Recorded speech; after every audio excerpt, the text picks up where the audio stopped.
There's someone whose heart beats differently when they think about you. Not because you became someone extraordinary, not because you finally fixed all the parts of yourself you thought were broken, but because when they look at you, really look at you, they see something the rest of the world somehow missed, and what they see isn't what you've been performing. It isn't the polished version you present to the world, the carefully curated self you thought you needed to be to deserve love. What they see is the you that exists underneath all of that. The you that's been waiting your entire life to be recognized. If you're watching this right now, I need you to understand something that's going to shift everything you thought you knew about why you're lovable. Because there's been this narrative running through your mind, maybe for years, maybe for your whole life, that love is something you earn through becoming enough. Smart enough, successful enough, healed enough, put together enough. You've been carrying this invisible checklist, haven't you? This list of all the things you need to fix, improve, or achieve before you're worthy of the kind of love that stays. The kind of love that chooses you over and over again without hesitation. But what I'm sensing for those of you here is that someone has walked into your life, or is already in it, and they're dismantling that entire belief system. Not with words, not with grand declarations, but with the way they look at you when you're not trying. With the way they listen to you ramble about something meaningless and act like it's the most fascinating thing they've ever heard. With the way they see your anxiety, your overthinking, your messiness, your scars, and none of it makes them love you less. In fact, it makes them love you more, and that's confusing, isn't it? Because it goes against everything you learned about how love works. You learned that love is conditional, that it's something you maintain by being easy, agreeable, low maintenance. That the moment you become too much, too emotional, too needy, too complicated, people leave. So you've been making yourself smaller. You've been editing your truth. You've been performing ease when you feel chaos. You've been pretending you need less than you do because you were terrified that your fullness would be too much for someone to hold. But this person, they're not asking you to be smaller.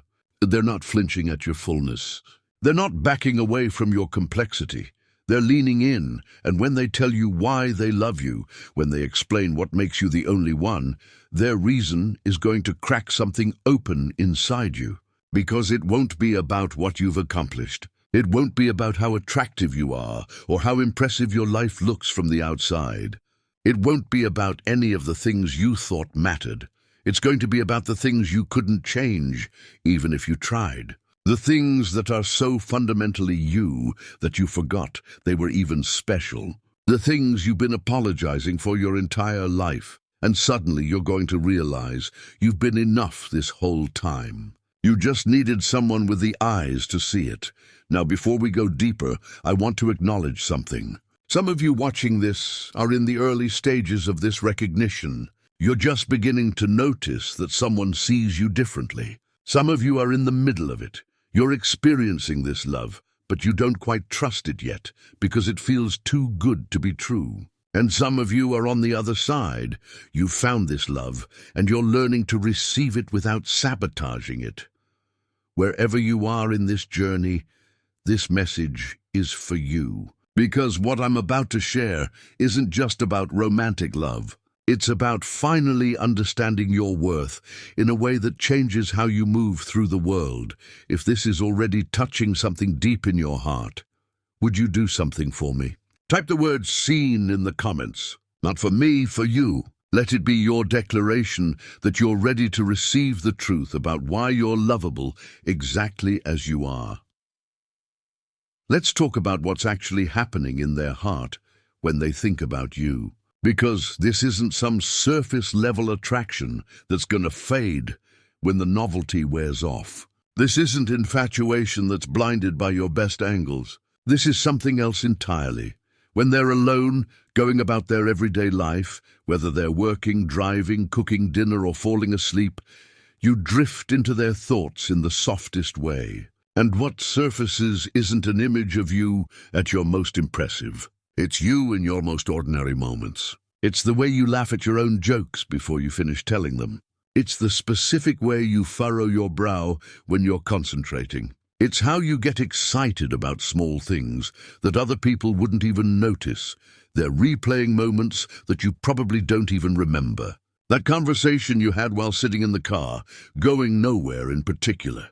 The way you absent-mindedly played with your coffee cup while you were lost in thought. That moment you let your guard down and showed them something vulnerable, something real, and didn't even realize how much it meant to them that you trusted them with it. Here's what's happening in those moments.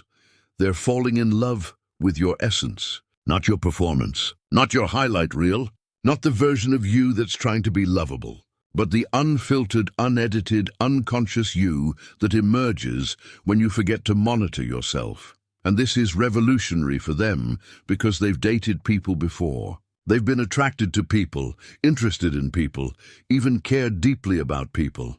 But this is different. With everyone else, there was always some part of them that remained detached, observing, evaluating. Some part that stayed separate, protected. With you, that protective distance has collapsed. They can't maintain objectivity about you because you've somehow slipped past every defense. They didn't even know they had, and it's not because you pursued them perfectly or said all the right things or played some strategic game.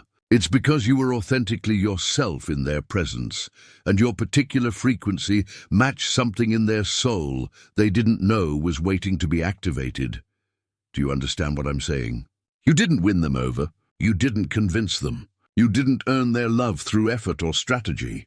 You simply existed as yourself, and that was magnetic to them in a way they can't fully articulate. Now, I need to address something I'm sensing for many of you. There's a part of you that's waiting for the other shoe to drop. You're bracing yourself for the moment they see the real you and change their mind. You're convinced that there's some deeper layer of your messiness, your trauma, your broken parts that they haven't witnessed yet. And when they do, this love will evaporate. But what if I told you they've already seen more than you think? What if those moments you're most ashamed of, the times you were anxious or moody or distant or too much, they were there for those. They saw you in those states, and they didn't go anywhere. They're not operating under an illusion about who you are. They're operating under a clarity about who you are. And the difference between them and everyone else who has loved you before is that they're not trying to love you despite your humanness. They're loving you because of the full spectrum of your humanness. Let me paint you a picture of what this looks like in practice. There's a moment, maybe it's happened already, maybe it's coming, where you're going to break down in front of them. Not in a pretty cinematic way, in a real, raw, uncontrolled way. Maybe you're stressed about something that seems trivial. Maybe you're triggered by something from your past. Maybe you're just having one of those days where everything feels too heavy and you can't pretend anymore. And in that moment, you're going to be convinced you're too much. You're going to start apologizing. You're going to try to pull yourself together, minimize what you're feeling, make it easier for them. But watch what they do. They're not going to pull away. They're not going to look uncomfortable or burdened. They're going to move closer. They're going to want to understand. They're going to sit with you in that feeling without needing to fix it or rush you through it. And in that moment, something is going to shift in you. Because you're going to realize they're not just tolerating your emotional reality. They're honored that you're letting them witness it. They're grateful that you trust them enough to fall apart in their presence. This is what I mean when I say they see you. They see the whole architecture of who you are. The strength and the vulnerability, the confidence and the insecurity, the lightness and the weight. And all of it together creates this complete person they can't imagine being without.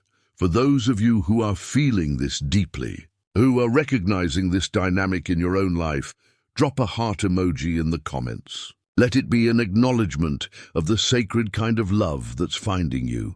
I also want to take a moment to express gratitude to everyone who has supported this channel through super thanks. Your generosity allows me to continue creating these deep explorations into matters of the heart and soul. If this message is ministering to you and you feel moved to contribute, please know it's received with deep appreciation and allows me to dedicate the time these conversations deserve.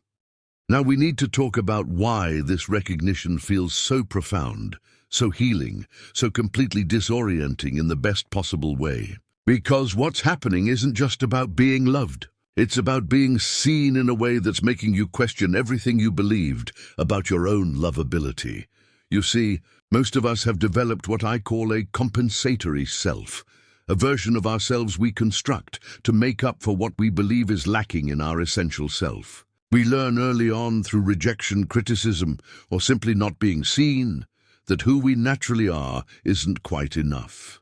So we build this other version, the one who's more palatable, more impressive, less complicated, and we've been showing the world this compensatory self for so long that we almost forgot there's a real self underneath it. We almost started believing we are the performance, but then this person shows up and something strange happens. Without even trying, without even being conscious of it, your real self starts emerging in their presence. You find yourself saying things you usually filter, showing emotions you usually suppress, taking up space you usually minimize.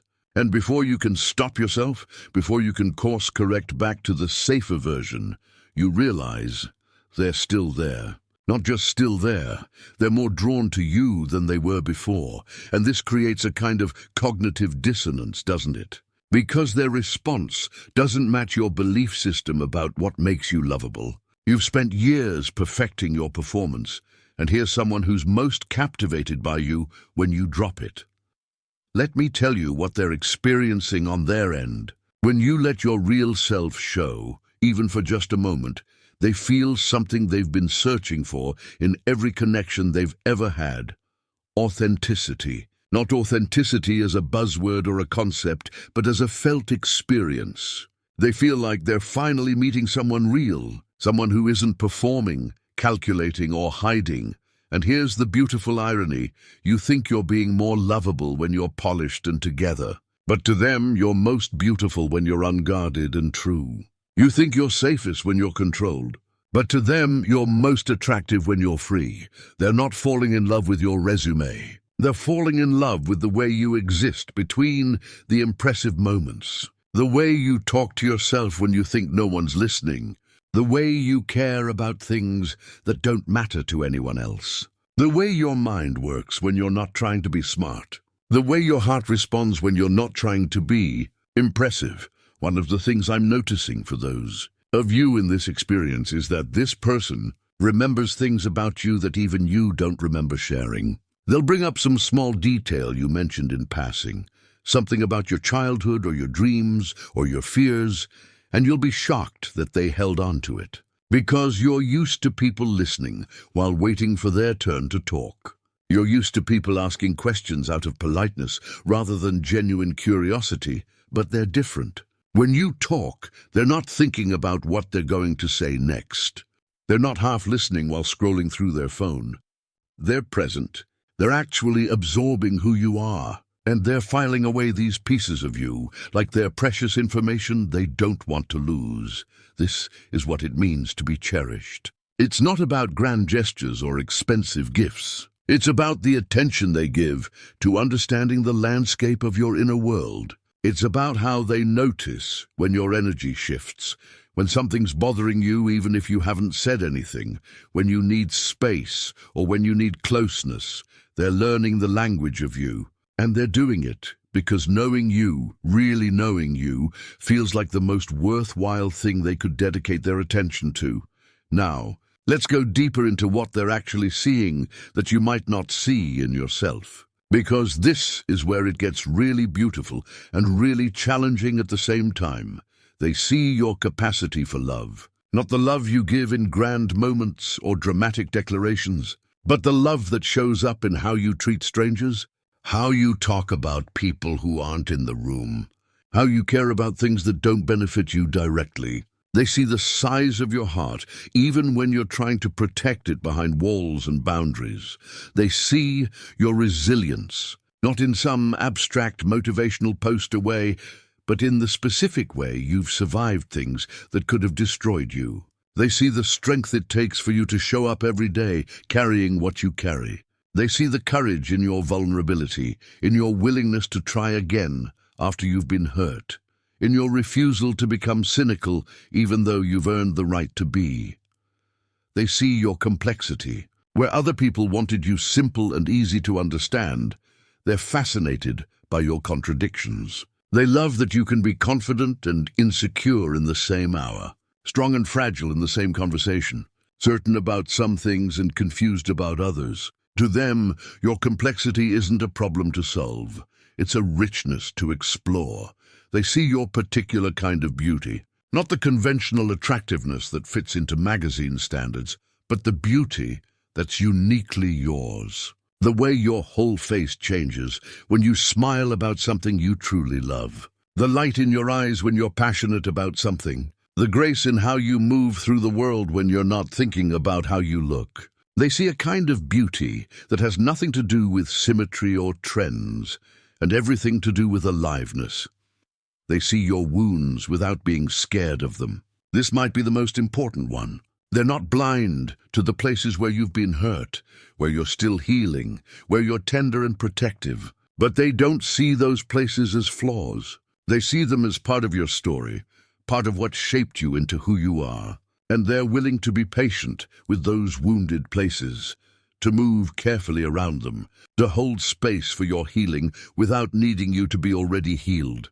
Here's what I want you to understand.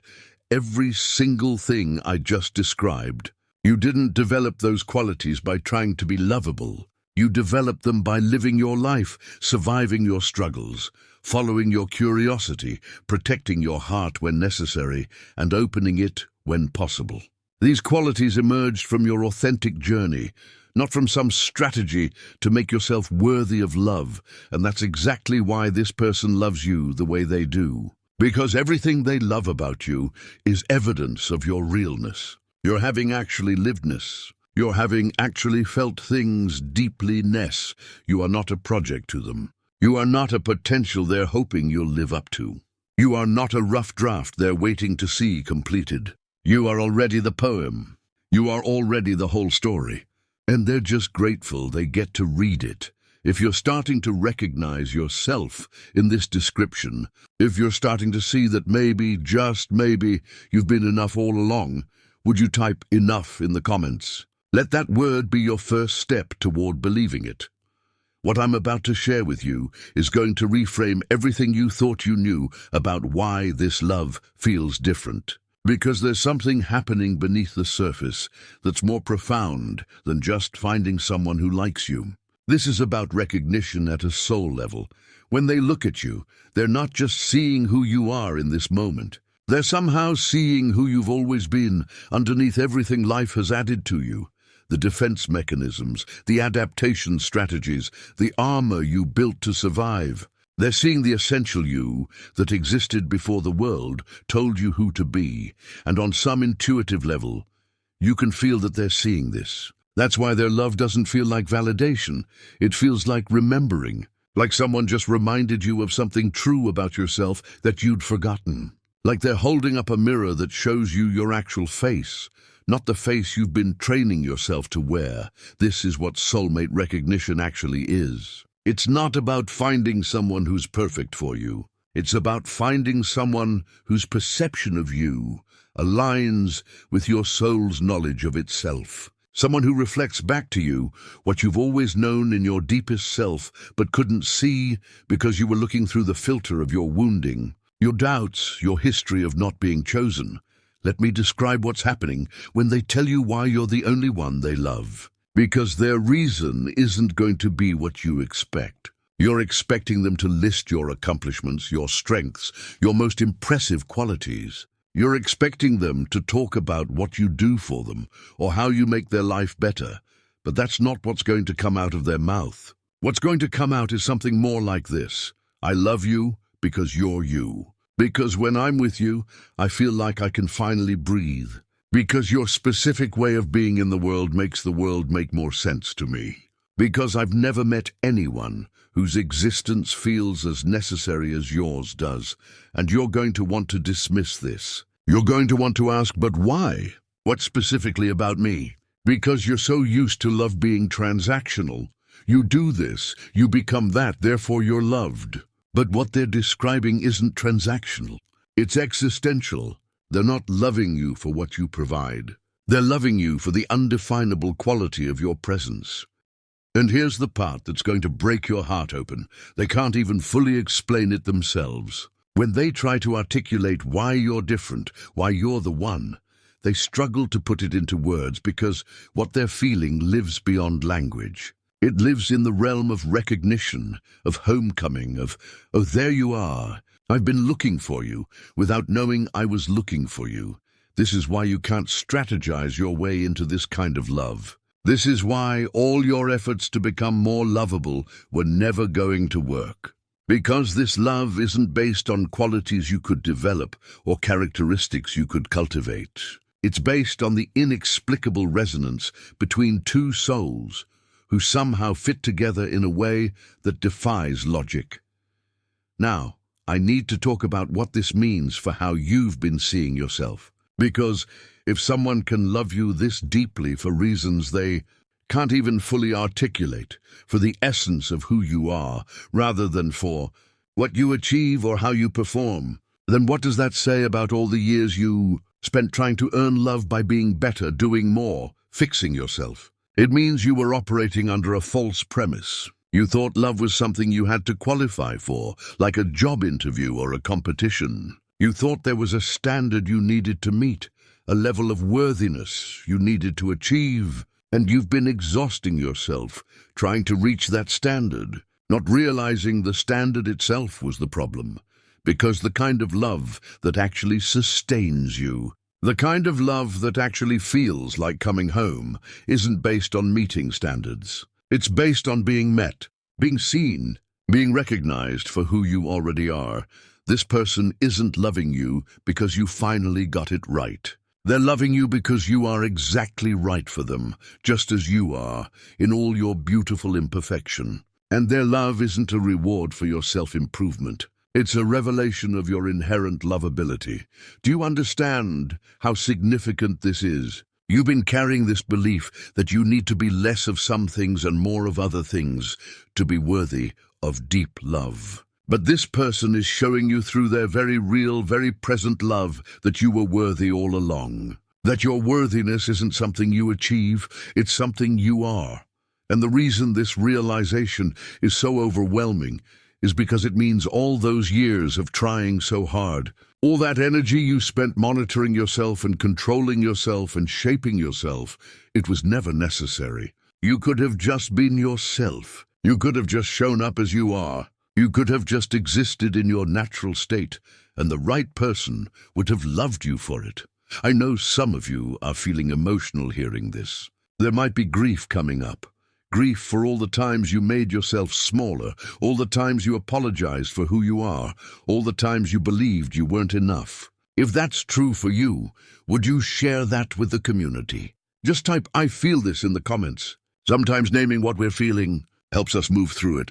What's happening, right? Now, whether you're in the beginning of this love or in the middle of learning to trust it, is a complete rewiring of your understanding of worthiness. And it's not happening through affirmations or therapy or self-help books, as valuable as those things can be. It's happening through the lived experience of being loved for who you actually are.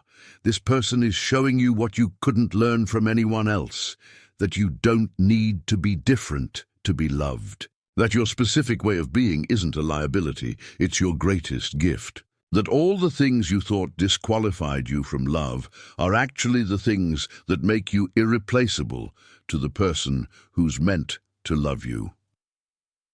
And here's what I'm seeing for many of you. This realization isn't just changing how you see yourself in this relationship. It's changing how you see yourself, period. It's changing what you're willing to tolerate from others, what you're willing to accept as love, what you're willing to settle for. Because once you've experienced being truly seen and loved for who you are, you can't unsee it. You can't go back to relationships where you have to perform or pretend. You can't accept love that requires you to be less than you are. You can't settle for people who love an idea of you rather than the reality of you. This is the awakening. This is the moment where you realize that being enough isn't something you become. It's something you've always been. And you just needed someone with the eyes to see it, the heart to recognize it, and the courage to choose it. Before we move into how to receive and integrate this love, I want to honor the support of those who contribute to this channel through super thanks. Your investment in this work makes it possible for me to keep creating these spaces for heart-to-heart truth-telling. If this message has touched your soul and you feel called to support it, please know your contribution directly supports this ministry of love and healing. So now that we understand what's happening, now that we see how their love is revealing your inherent worthiness, the question becomes, how do you receive this? How do you let it in without sabotaging it? How do you integrate this new understanding without letting your old beliefs pull you back into doubt? Because this is where the real work begins. Understanding that you're enough is one thing. Actually living like you believe it is another. Let's talk about the practical daily ways you can honor this revelation and allow this love to transform you. Your instinct is going to be to deflect. When they compliment you, you're going to want to minimize it or redirect it. When they express how much you mean to them, you're going to want to make a joke or change the subject. When they look at you with that softness in their eyes, you're going to want to look away because it feels too vulnerable to receive. But what if you just stayed there? What if you let yourself feel the discomfort of being seen and let the discomfort exist without needing to escape it? What if you took a breath, looked back at them, and said something as simple as "thank you" instead of deflecting? This isn't about forcing yourself to believe compliments you don't believe yet. It's about creating space for a new belief to form. Every time you receive their love without deflecting it, you're telling your nervous system, it's safe to be seen. It's safe to be loved as I am. And gradually, not all at once, but in small increments, your system will start to believe it. You know what I'm talking about. That thing you do where you analyze their words, their tone, their text messages, looking for evidence that their love is fading or conditional. That hypervigilance that's constantly scanning for the moment they're going to realize you're not worth it. This hypervigilance isn't protecting you, it's preventing you from actually experiencing the love that's right in front of you. It's keeping you in a state of anxiety instead of allowing you to rest in their affection. I'm not saying ignore red flags or dismiss your intuition. I'm saying stop creating tests they don't know they're taking. Stop looking for proof that they don't really mean it. Stop waiting for them to leave so you can say, "See, I knew I wasn't enough." When you notice yourself doing this, and you will notice because now you're aware of it, pause and ask yourself, what if they mean exactly what they're saying? What if their love is as real as it appears? What would change if I actually trusted this? Third, share the parts of yourself you've been hiding. Here's a truth that's going to feel counterintuitive. The things you're most afraid to show them are probably the things that will deepen their love for you. Not because those things are impressive, but because sharing them is an act of trust, and trust is what intimacy is built on. Maybe it's your childhood wounds. Maybe it's your insecurities about your body or your worth. Maybe it's your dreams that feel too big or too weird to say out loud. Maybe it's your need for reassurance or your fear of abandonment. Maybe it's the ways you've been hurt before and how that's shaped your ability to trust now. You've been holding these things back because you think they'll push this person away. But consider this, what if they actually bring you closer? What if your vulnerability creates permission for their vulnerability? What if your honesty deepens the intimacy between you in ways that surface-level connection never could? I'm not saying dump everything on them at once or use them as your therapist. I'm saying let them see you gradually, layer by layer, truth by truth. And watch how they respond. Watch how they move toward your honesty rather than away from it. Watch how your realness invites their realness. Let their love teach you how to love yourself. Pay attention to how they treat you. Pay attention to the gentleness they extend when you make mistakes. Pay attention to the patience they have with your process. Pay attention to the way they don't need you to be perfect or have it all figured out.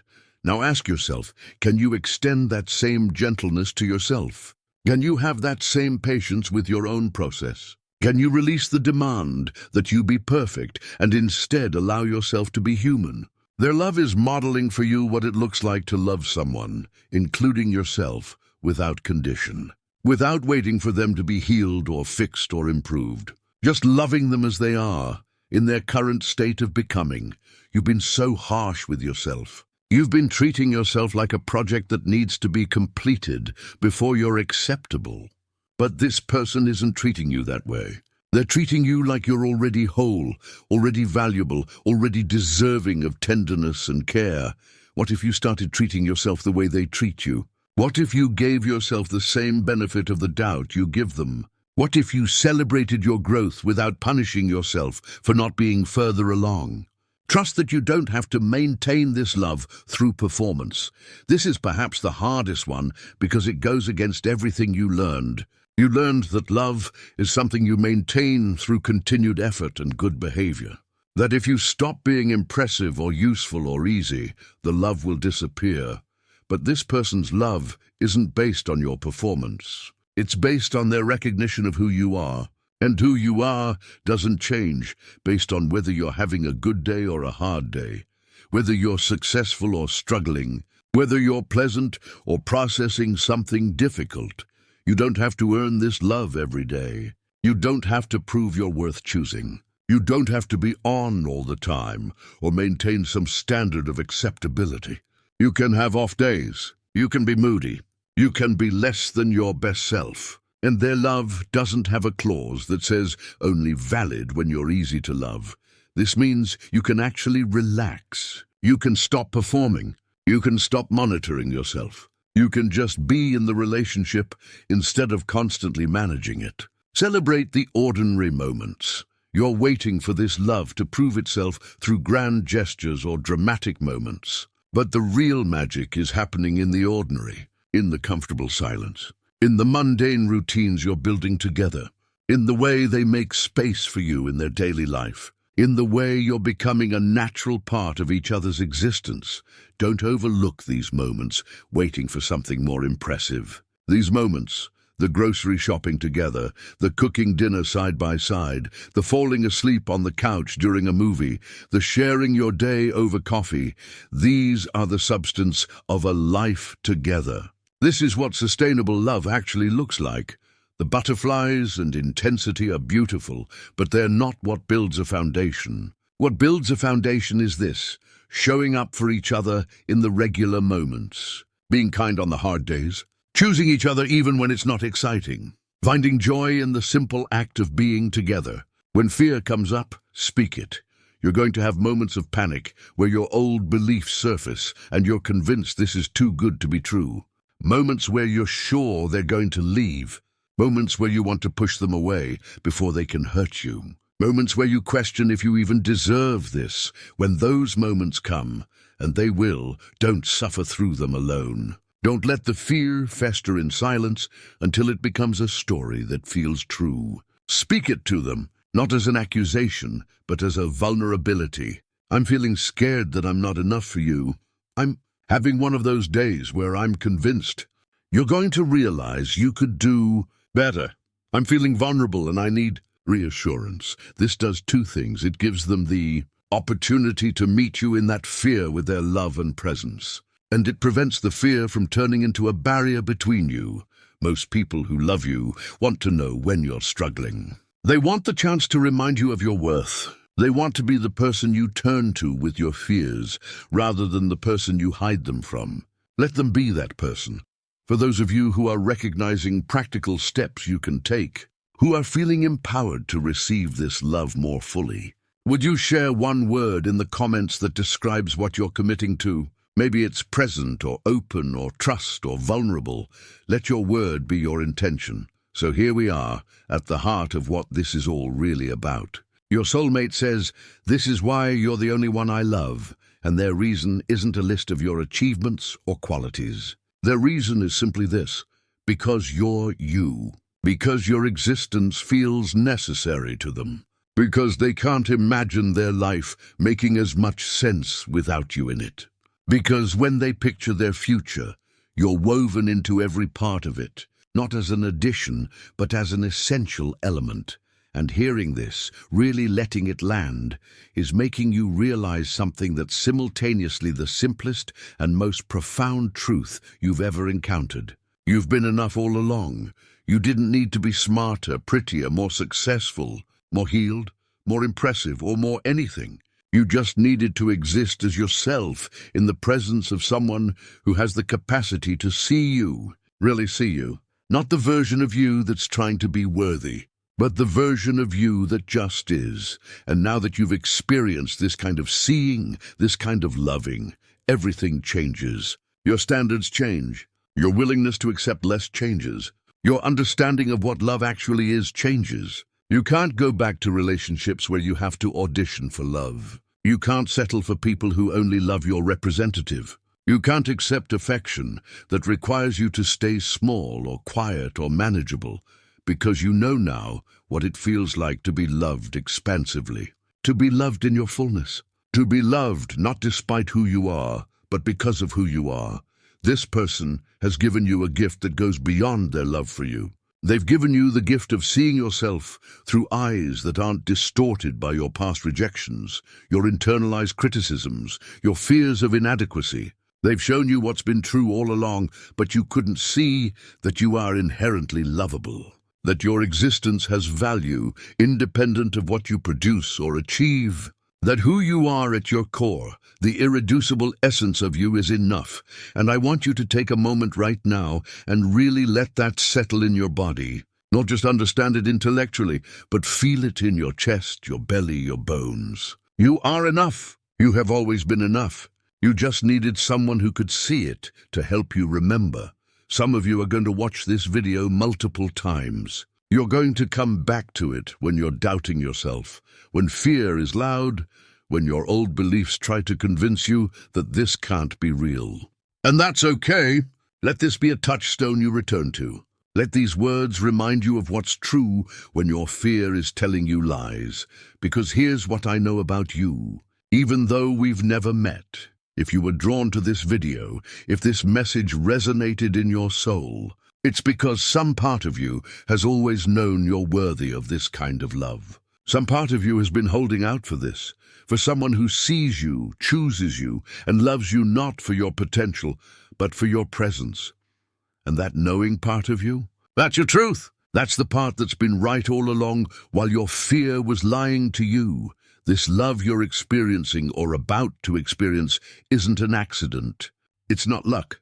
It's not random. It's the natural result of you finally being in the presence of someone whose perception aligns with what's always been true. That you are worthy. You are enough. You are lovable exactly as you are. So what do you do with this realization? You honor it. You protect it. You let it reshape how you see yourself and how you move through the world. You let it teach you that the love you've been searching for was never about becoming someone else. It was about finding someone who could recognize who you've always been, and from this place of knowing your enoughness, you stop apologizing for taking up space. You stop making yourself smaller to make others comfortable. You stop editing your truth to be more palatable. You stop performing ease when you feel complexity. You stop pretending you need less than you do, because you've been given evidence, living, breathing, daily evidence, that your fullness is not only acceptable, but desirable. That someone doesn't just tolerate your entirety, but celebrates it. That your complexity isn't a burden, but a gift. That your depth isn't exhausting, but fascinating. This is the invitation to finally step into the truth of your own worth. Not because someone else validated it, though their love certainly helps you see it, but because it's always been there, waiting for you to claim it. And here's what's going to happen as you do this. As you start living from this place of knowing you're enough, you're going to attract more experiences, more relationships, more opportunities that reflect this truth back to you. Because the energy you carry when you know your worth is magnetic in a completely different way than the energy of trying to prove your worth. When you're trying to prove your worth, you're operating from lack, from desperation, from fear, and that energy pushes away the very things you're seeking. But when you know your worth, when you've internalized it, when you live from it, You operate from abundance, from confidence, from peace. And that energy draws towards you what's already aligned with your value, this person who loves you. They're the first reflection of this new paradigm, but they won't be the last. As you grow into this understanding of your enoughness, you'll notice other relationships improving, friendships deepening, family dynamics shifting, professional opportunities expanding.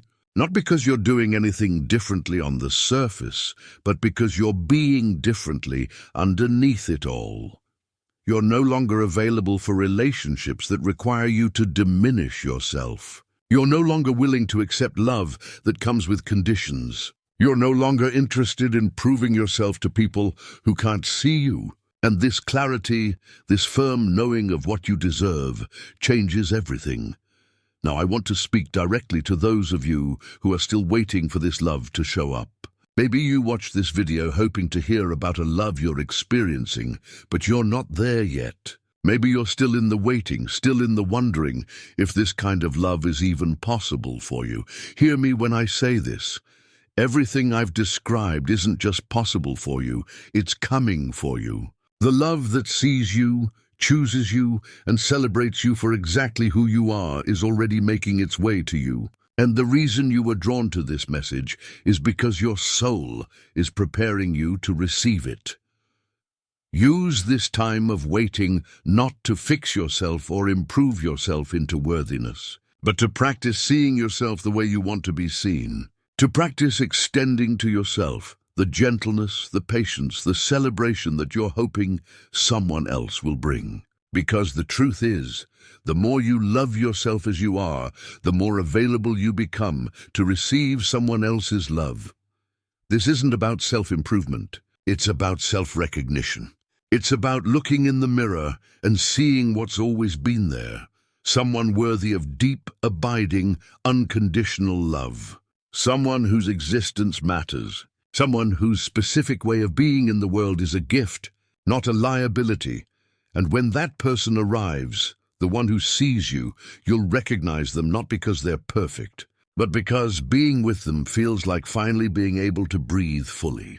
Like you can stop monitoring yourself and just exist. Like your natural state is not only acceptable, but exactly what they've been looking for. For those of you in this season of waiting, would you type, "I'm ready," in the comments? Let it be your declaration to the universe, to yourself, to the love that's coming for you. You're ready to be seen, to be chosen, to be loved as you are. I also want to take this final moment to honor anyone who feels moved to support this work through super thanks. Creating these deep, extended explorations into the matters of love and worthiness takes time, energy, and resources. Your support makes it possible for me to continue showing up in this way, to continue creating spaces where truth about love can be spoken and received. If this message has ministered to your soul and you feel called to give, then please know your contribution is received with profound gratitude. As we close, I want you to walk away from this video holding one central truth. The reason your soulmate loves you, the reason they'll tell you you're the only one, isn't something you achieved or earned. It's something you are. It's the essence of you that existed before you learned to doubt yourself. It's the truth of you that will remain long after every insecurity has been healed. You are lovable not because of what you do, but because of who you are. And who you are is more than enough. It always has been. You just needed someone with the eyes to see it so you could finally see it yourself. This is your permission to stop trying so hard, to stop performing, to stop proving, to stop apologizing for who you are. This is your invitation to simply be fully, authentically, unapologetically you. Because that version of you, that's the one that's irresistible to the person who's meant to love you. And for those of you who have found this person, who are experiencing this love right now, receive it. Let it in. Let it transform you. Let it teach you what you couldn't learn any other way. Let it be the beginning of a whole new relationship with yourself, with love, with what's possible. You've been enough all along. You just needed someone who could see it. And now that you have that reflection, now that you have that witness, you can finally start believing it. You can finally start living from it. You can finally start embodying the truth that's always been yours to claim. This is your moment. This is your awakening. This is your coming home to yourself through the mirror of someone else's love. Receive it, honor it. Let it change everything. If this message has touched you, if it's spoken to something deep in your soul, leave a comment and let me know what shifted for you. Share what you're taking away from this. Share what you're claiming for yourself. Share what you're releasing, because your words might be exactly what someone else needs to hear to believe this truth for themselves. And if you know someone who needs to hear this, someone who's been trying so hard to be enough, someone who's been making themselves small, someone who's been waiting to be seen, share this with them. Let it be your gift to them. Let it be the reminder they need that they're already worthy of the love they're seeking. Thank you for being here. Thank you for opening your heart to this message.